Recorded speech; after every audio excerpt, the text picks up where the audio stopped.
Hi everyone, welcome, and I'm your host Abrielle, and we're here with Mia, Amelia, and Josh. Hello. Wow. So today we're starting off with a few different topics. We're going to be doing both games, movies, and live production.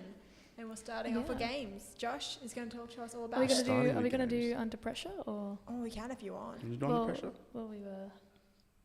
Well, if we are. Who wants to be asked? Under Pressure. Do we have video? Sorry. Who wants to be asked the under pressure question? Just go around. Josh first? Just go around. Oh. Josh, fun fact about you. Under pressure. What is a fun... I like playing games. That's what my segment's about. That's pretty fair. That's such a boring one. It's a fun fact. Play it again. Oh. Amelia. Oh boy. What TV shows are you watching? What TV shows are you watching right now? I was terrible already. Brilliant. Lately I have been binge watching a lot of The Office, so I'm gonna go with The Office. That's It's fair. on repeat that's all fair, the that's time. Play it again. Do we get every time?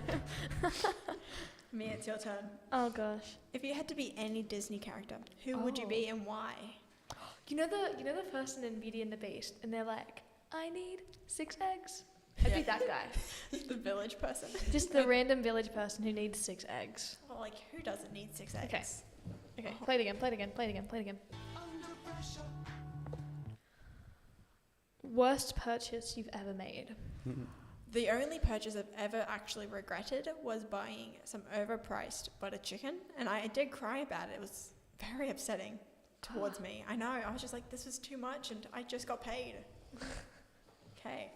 Now, What's up next? Do we want to... the games. We're going to talk about them, right? Why me? Is that on the run sheet?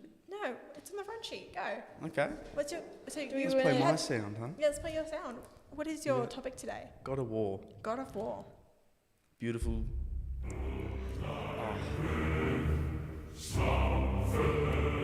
How lovely is that? It's beautiful. That's pure testosterone right there. Look at that, So And- what's so interesting of God of War? Just look at them. Okay. Oh my God. But like, So... what does this have to do with right now? Like, what's going on in that field? It's actually nominated for Game of the Year. Just come out like a week ago. Just came out like a week ago. Probably is going to get Game of the Year. It's Do you think it's that good? Yeah, I haven't even played it. I think it's that good. Played it. I'm getting it tonight. Oh, Very exciting! excited. Yeah. Also, what's coming out tonight? The new Pokemon movie. It's already game's out. coming out. Yeah, it came out today. 18th of November. Scarlet and Violet. This So- one. Yeah, that one. Oh yeah. Yeah, it's pretty big news. I didn't fucking Pikachu win in the Thank tournament God. or something in like one of the latest Pokemon things. I've seen that all over TikTok in the last couple of weeks. Sorry. Yeah. Yeah, Yeah, like he won. Like it's over. It's the show's done. over. that's weird. It is weird. That feels weird. It's very I weird. feel like Sun and Moon only just came out, but that was so many years No, ago. Sun and Moon, to be fair, is like the worst game. So I know, but I of watched the all of anime them. when it came that out. anime, not good. Yeah. I think It's I've only just- watched the first episode, and that's it. Of any? I've seen one with like a tree with 3 faces. Is that? Just Gen 7 in general was not Gen. Was that Gen 7? Yeah. I think so. Yeah, Gen 7 in general was just haven't- absolutely disappointing. Everyone was really disappointed. Let's with the Go new was recent better, ones. much better than Sun and Moon, Yeah, in for my sure. opinion. Yeah, I just feel like in general Um, time, everyone's getting so bored of the current Pokemon because it's just kind of the same thing a few times. And so there's like No? hundreds and hundreds of Pokemon. There's though. thousands. There's like 1,000. I know, Yeah, they had can't to you cut- just? they had to come back with the new game. They weren't able to release as many as they wanted. Hmm. Yeah. That's Probably because they interesting. didn't have time to work on them. Maybe. True. I don't know. Also coming out soon is the new Splatoon game. It's coming out next month. Splatoon. I've never played Splatoon. Really? I have Splatoon. I've played it once. Which one? I've played as the Splatoon First one. character in Super Smash Bros. That's my go-to in Mario Kart.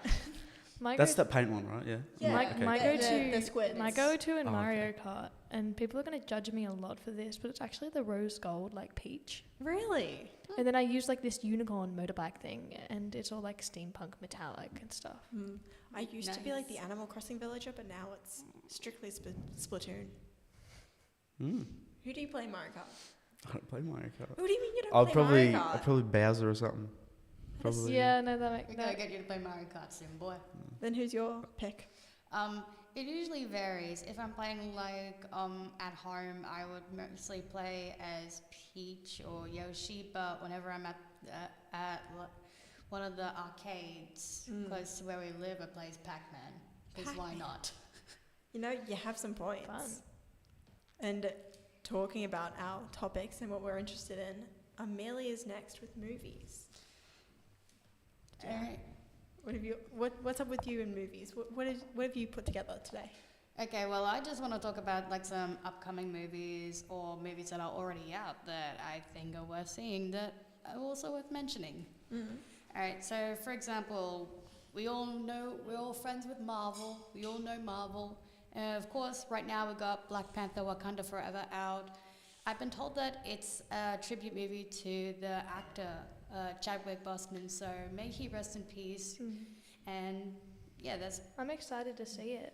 Yeah. Actually, I'm not up to there in the I'm only up to Catalog? in the whole like MCU. I'm a little bit behind because I only started watching it like a month ago, which is pretty good. I've gotten through like 30 movies and TV shows. Oh, in a it's a month. lot of wow. back watching, but also I think with the most with all the new TV shows they started streaming recently, it's gotten so much longer because before it was just like a couple movies here, I a couple stormed movies through the there. TV shows in like a couple of days each. Wow. I honestly didn't really like the TV shows that much. My My favorite was WandaVision, and it was only like the good episodes. I have to disagree with you on that. What other movies are there, Amelia? Okay, well, now we got DC. We got Black Adam coming out. I've heard it's not really good. Yeah. Yeah, they gave it a really... IGN gave it a really bad rating. I thought it was good. I watched liked it? it, yeah. Yeah. So that's something that I know is worth watching, but I just for some reason can't be bothered going to the cinema at the moment. The only It's because it's The Rock. People The don't... Rock. Yeah. He's in I didn't know everything, he's and in it. people are probably annoyed that he's I another superhero. don't like him as an actor. He's Really. Like fine. a lot of He's people fine. said that it was kind of like mid, Yeah. like the whole movie. I'm probably not going to watch it at all. It wasn't funny. I thought it was just cool. Was it Yeah. meant to be funny? Yeah, they tried. Oh, they tried. They tried. Okay, at least they tried. Yeah. They could do better. Alright. At least they're fixing the DC universe. Oh yeah. They ruined it with Justice League. You mean what's it called? Suicide Squad. as And well. that, Yeah, the first one. the first one. The second one's good. I haven't seen it. I was I told to haven't watch it seen like 3 any of them. times. It's very gory. I Yeah. think the only thing I've seen is like the first few episodes of Supergirl out of DC. The most I watched of DC was all 3 seasons of the Harley Quinn TV show, and I'm gonna start Batman soon. I used to love DC superhero girls. Yeah. I used to absolutely love that. It was like a little cartoon thing on like Boomerang or something. And I was like, oh my god, Supergirl is exactly like me, because one time in a little kid's magazine, I got a poster about all of them, and on there it said Supergirl was super clumsy. And I was like, oh my god, I'm clumsy as well. That's amazing. Yeah. Yeah. What else, Amelia? What other movies are there? Well, those are the two movies that are out right now, but in less than a month's time, we've got a highly anticipated movie. The first movie came out in 2009, and it grossed over $9 billion. Not $9 billion, my apologies, $2.9 billion. That was the first Avatar movie by James Cameron, and on December 15th, we are getting Avatar: The Way of Water, so I think I'm going to go see that. I'm grabbing all my friends. I don't know about any of you I've guys. actually never seen Avatar. I do encourage you to watch it. It is I've seen How do you- Avatar: have you The not seen Last it? Airbender. Well, yeah. yeah, But the blue people really matter sometimes. The first movie was really good. I liked it. Oh, I'm I not haven't- excited for the second one. It doesn't look that good. I haven't seen any of the trailers for it. I don't like looking at trailers because I feel Oh, like it I spoils always have to the watch stuff. fair trailers. enough. Yeah, no, they're no definitely trailers, they're no blurbs. definitely leaning into the whole like Nostalgia? concept that it's Avatar. Yeah. That's all they care Well, about. really, nostalgia is what's carrying them. They haven't really got much else Yeah, to no. build it up. But talking about release dates, all the release dates on the new movies and TV shows that are going to come out are probably going to be pushed back to around 2024 instead of 2023, because there's talk about there being an industry strike and a writer strike next year. And so, yeah, it's because the contracts are coming up to nearly the deadline. Yeah, the writers' contract with the Writers Guild of America, the WGA, and the US studios, networks, and streaming services, their contract expires on May 1st, 2023. So the negotiations are happening like right now. Just Oh, wow. yeah, there's chances. Interesting. So release dates. Is there something coming up for you, Mia? Okay, so my little segment that I've prepared is about theatre on the coast, so local theatre and supporting young actors and actresses. And at the moment, there's a bunch of productions going on. Yeah. There's like 3 on at the same time tomorrow. But I Love You, You're Perfect, Now Change is being done by Wyong Musical Theatre Company, and that opens tonight and closes on the 26th of November, so get your tickets, guys. Then we have Legally Blonde Junior, which I am in myself, and it's produced by Central Coast Music Factory, and it opens on the 19th of November and closes on the 27th. Jupiter Productions is currently doing Little Girls Alone in the Woods. It looks really good from what I've seen, and that is on the 19th of November at Red Tree Theatre Tuggerah, and it's on the 2nd and 3rd of December at the Peninsula Theatre in Woy Woy. So look out for that. We also have some shows opening during January holidays, so bring your kids along. There's the SpongeBob musical at Gosford Musical Society, and that's around mid-January. And High School Musical on Stage, which is done by Japuka Productions, is also on around mid-January, so get your tickets, guys. And yeah, there's a bunch of stuff happening next year. Frozen, Rent, a whole heap of plays at Japuka like Charlie Pilgrim, and also American Idiot is being done. The Sound of Music with the Red Tree Theatre. Just a whole bunch of stuff coming up, so make sure you support local theatres, honestly, local community theatre, because live production's just so good. You got to support the actors. Yeah, there's a bunch of effort put. A lot of people don't realise there's a bunch of effort put into these shows, and a lot of theatres don't normally have the big grand funding that a professional theatre company would have. Yeah. So just going and supporting and being able to raise money for kids to have opportunities to perform, and not just kids, like young adults, of course, even I think older people in our community absolutely love it. So I think today everyone who's watching will get a real appreciation for live performances at the end of this, because my story today is going to be Mia talking about her current experiences on Legally Blonde, and then our interview today is with Bianca from the SpongeBob musical in the Macquarie University Society. Another production of SpongeBob. Yeah, so you're going to have a whole bunch of backstage, on-stage, general experiences to draw upon to really appreciate this type of media. Yeah. So and Mia, just maybe, hopefully, a little more appreciation for live theatre. Because everyone loves movies, everyone loves TV shows. They all really enjoy music. Yeah, everyone sees those performances. Why not have it all in one? Exactly. It's really a beautiful form of media and a beautiful form of expression. So, Mia, my would you story. like to start? Yeah, okay. So, as we probably, I don't know if we mentioned it, I don't really remember. My memory's not working today. I'm currently in Legally Blonde Junior, and that's what my story is going to be about today. So basically, this show, in the beginning, I wasn't even going to be auditioning. I had a look at the days that the auditions were on, and I had rehearsals for another production. I was in Aladdin Junior at the same time as all the auditions. So I was like, oh my gosh, I cannot make it. So I sent them a message, the production team for Legally Blonde, and I said, look, I really want to audition. Like, this is my favourite show. I really, really, really want to audition for Elle. And I was like, look, is there another time I can audition? Like, or can I send in a video? And I said, send in a video audition by the Sunday, and we'll get back to you. And I was like, great, perfect. So that was a couple of weeks before that Sunday, and I sent them a message on the Saturday before, and I was like, I don't think, and this was literally like 24 hours until I had to send in this video, I don't have time to film this video, I'm so sorry, I can't audition. And they said, that's so fine, like, film it on the Monday, we won't be making decisions until after 6 on the Monday night, send it to us on Monday, everything's good. And I was like, oh my gosh, okay, I'll film the video. I filmed the video on the Monday afternoon, sent it to them around like 5:50 p.m, and I just kind of like left it. I was like, okay, so I don't know, like, what's the outcome is going to be. If I don't get it, then then it's fine. Like, you know, obviously the people who, because it's double casted, there's 2 different casts playing the same roles. The people who do get it, they probably are, like, they definitely would deserve it. I was at school the next day. I was totally freaking out because it's my absolute dream role. And I got a text message from them saying, hey, would you like to play Elle? And I was like, yes, oh my God. And I had to walk away from my friends and I started crying and I called my mum. I was like, Mum, I got it. And she was like, what do you mean you got it? And she thought I meant like COVID or something.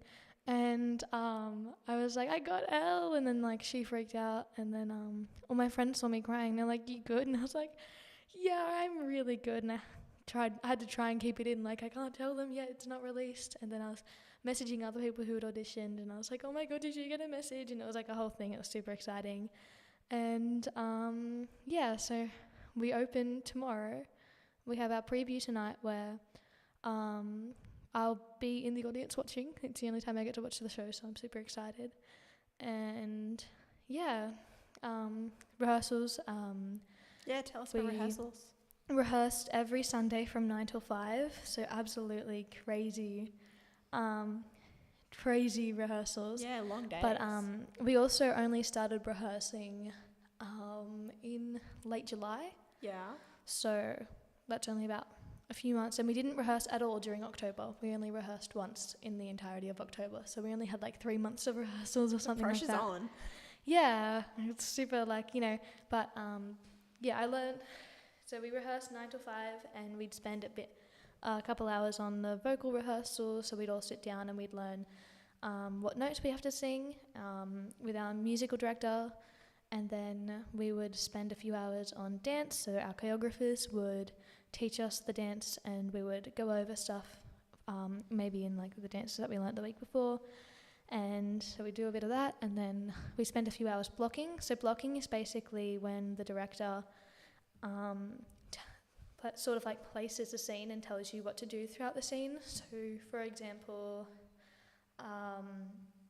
in one scene for the show, the opening scene, the the doors open and I walk through the set from the back of the stage. There's these doors at the back of the stage and I walk through and I go to the front. And my blocking is to basically stay at the front for the entire for the entire rest of the song. And then once the song is over, I move over to stage right. So that's the audience's left, I think. I don't know. I'm really bad at left and right. And yeah, that's just what blocking is. We spend a few hours on that. And I think the best part about rehearsing, though, is just getting to know everyone and, like, just spending time with people who love the same thing that you do and even learning from everyone around you and discovering, you know, your real passion and stuff. Yeah. Yeah.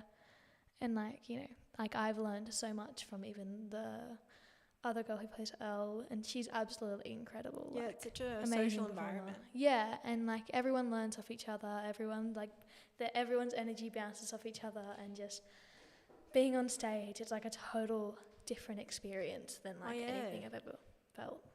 Yeah, it's all eyes on you.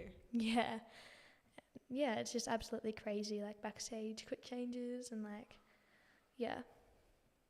And so, is that your My Story done? Unless you want me to talk about more backstage stuff. Well, for backstage, we have got someone on the production team of the Macquarie SpongeBob musical. And so that's our interview that's going to be here today. We have it pre-recorded from a video we did earlier. Josh, take it away. Transition that one. Okay. Is the camera already on as well? Oh, that's much fun. Okay. Don't want to do this. Okay. Welcome to the interview portion of our podcast. I'm here with Bianca, and they'll give us some insight on the runnings of a live production. Hi, Bianca. Hi. What musical are you on? So at the moment, I'm doing the SpongeBob musical at Macquarie Musical Society. Oh, yeah? How did you get involved with the society? So I got involved at Macquarie through a friend who had auditioned for one of their other societies, the Dramac Society. Okay. And there was this little competition where it was literally you just had to send in a video submission. So I was like, all right, that means I don't have to go to Sydney to audition. And then if I don't get in, I don't have to go to Sydney. So it's a win-win. Yeah. And then I got in. And so I had to start traveling to Sydney. And I met some of my best friends there. So That's so good. So now I have to be involved. So, Yeah. So then what is your role? So in this musical, I am the assistant music director. Oh, yeah. Yes. And what do you do? So in my job description, my job is to help out and do whatever the music director asks of me. Yeah. So just taking the stress off of our music director. Okay. Then what do you, the assistant director, help out with the director? Like, what did the director do as well? So since I actually joined our production team quite late, I Yes. joined 3 weeks out from the show. Okay. Yep. So by then, our music director had already worked with the singers and worked out all the harmonies and things like that. So my main job was, obviously listening to the singers, and if I had any notes, give it to them. But mainly it was helping with the band, doing a lot of admin work for the band, chasing up memberships and things like that. Okay. As well as helping out the music director with our Foley sound effects for the musical. So you do all the sound. How does that relate to the final production of the musical? So SpongeBob is quite an ambitious musical to do. Yeah. Even if you just want to talk about the sounds. Because in the Broadway and what we're trying to do in ours, they have sounds for SpongeBob walking across the stage. They have sounds for Squidward walking across the stage. So like every little action has its own sound. Yeah, every little action. So not that long ago, I ended up sitting down with our music director, and for about 3 or 4 hours, we were just sitting down on a couch, watching, pausing, and saying, there's a sound effect there, and loading it. Okay, that sounds like a lot of work. Yeah.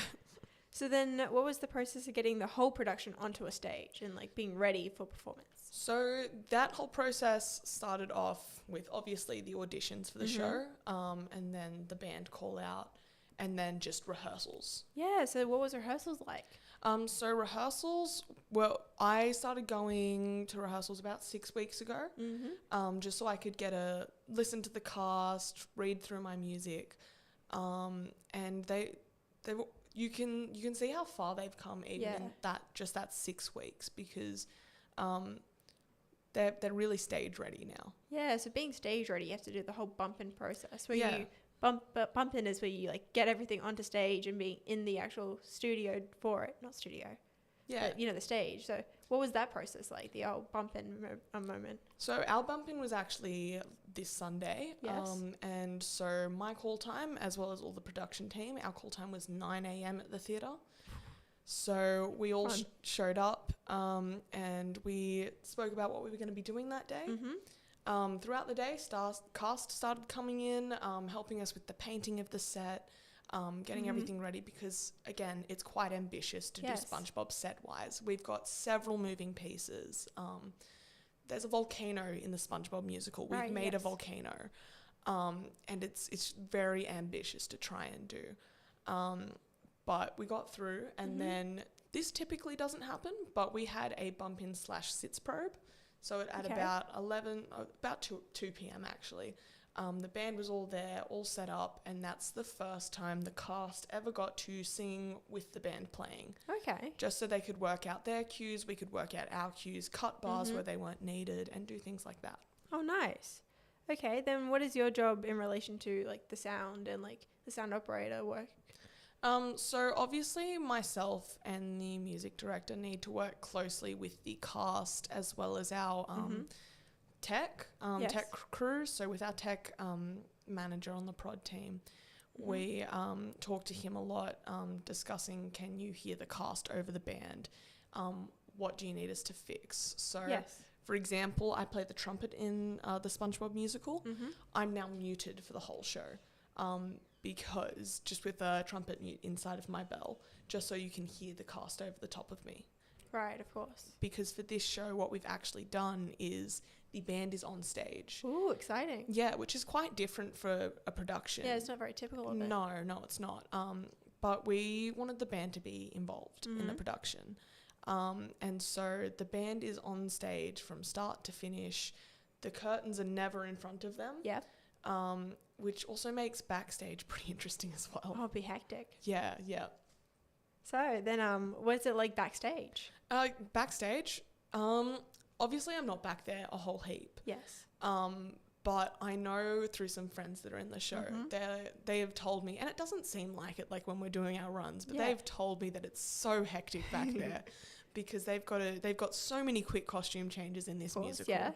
And since there are no curtains, it's not very soundproof. Oh, wouldn't be. So they have to be so quiet. The only time I'm backstage is in the intermission where I'm collecting some props for the band and making sure we've got everything ready for Act 2.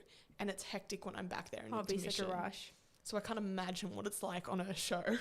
Yeah, so roughly how many people do you think are in your orchestra? There's about 13 of us. Okay. It took a while to get all the band members together, but we have them and we've come really far in the music element of it all. Yeah, so how long has the band been in rehearsal? So, prior to Sitzprobe, we had 2 rehearsals. Only 2? Yeah, so it took a long time for the music to actually arrive for the band. So as soon as we got it, people from the band started coming in, collecting their music, had a bit of a read-through until our first rehearsal. We did have one sort of get-together before then, but that was just sort of to get to know each other in the band. We watched the musical together just to get a feel for the show. Okay. Very cool. And so what do you think is the coolest instrument besides any that you play? If we're not going to talk about the trumpet, I will mention that I do love our conductor / keys, our music director. Yeah. Because I just love it so much because on her keyboard she has all the sound effects loaded for the musical. So she gets to, when Squidward's walking and Mr. Krabs is walking, she gets to hit all these keys and it just adds this extra element to the show. Yeah, it just elevates it so much more. Yeah, it makes it more funny for the audience member. And what's your favorite part of your job? My favorite part is how closely I get to work with everybody involved. I get to work closely with everybody on the production team, which involves producers, other directors, the music director, obviously, everybody, the tech directors. And I also get to work with the band really closely, and I get to work with the cast really closely. So I've gotten to know everybody involved in the production. Yeah, and so tell us a little fun story from the production. Oh, there are so many. Well, one of my favorite things, and I'm not going to give too much away because you'll have to come and see the musical. You have to. You have to come see SpongeBob the Musical at Macquarie. It's just so exciting. It is. But me and my music director, we went out for a little shop to buy some props for the band. We love props. Because again, we want this to be a show where the band are involved. Yeah, they're on stage and everything. You need to be showing off. Yeah, so, we have some props on stage. So in a song, there might be a song where we put some sunglasses on and so the audience get a bit of a laugh out of it too. It'd be so good. Yeah. Now, thank you so much for your time and teaching us a bit about the backstage and the production going on in the musical. And where could we find tickets? So the ticket link will actually be in the description of this video. It'll just be our website, the Macquarie Musical Society website. Oh, exciting. Yeah. Well, make sure to go see that. Thank you for your time. We open this Friday and we will be closing next Saturday. Oh, so a very short period. Yep. All right. Make sure you come and see the musical. Thank you for your time. Yeah. Okay. Have a nice day. Thank you for having me. Yeah.